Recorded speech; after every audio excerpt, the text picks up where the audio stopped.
गुरुजी अपने हाथों से लिख रहे हैं कि श्री राम देवानंद संत तुम्हारे अपनी शरणा लिए के ना, कि भगवान आपने भी तो उनको अपनी शरण में लिया था।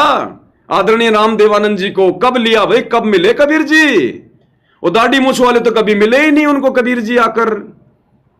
तो 17 फरवरी 1988 को रियल कबीर सतगुरु रामपाल जी ने अपनी वाणी के अनुसार कि 12वें पंथ में हम ही चलावें, सम पंथों को मिलाकर एक पंथ चलावें, 12वें पंथ में प्रवेश किया और 12वें पंथ के अंतिम गुरु श्री राम देवानंद जी को अपना मुंह बोला गुरु बनाकर अपनी शरण में लिया, जैसे 650 साल पहले पंडित रामानंद जी को अपनी शरण में लिया और प्रथम नाम और शतनाम एक सप्ताह के अंदर अंदर दिया।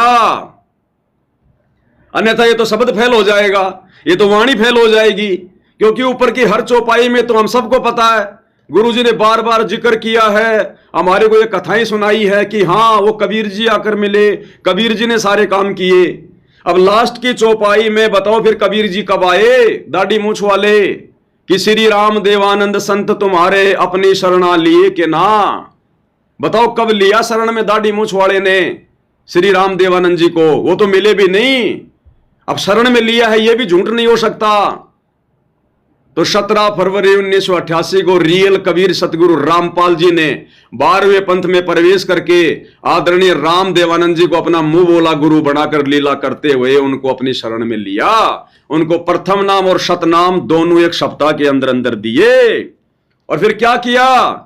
दिया रामपाल उद्धार देख शब्द जड़ी, दिया रामपाल उद्धार देख शब्द जड़ी।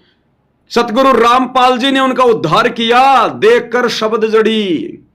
वो सार नाम दिया फिर सतगुरु रामपाल जी ने, दिया रामपाल उद्धार, यानी रामपाल जी ने उद्धार कर दिया किनका?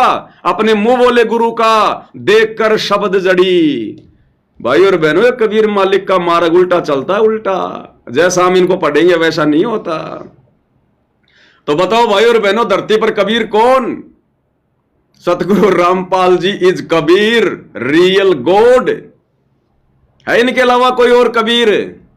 इसलिए हम सत्सेवक भाई बहन अपने गुरु के अलावा किसी और को कबीर ना मानते, ना किसी और में कबीर देखते।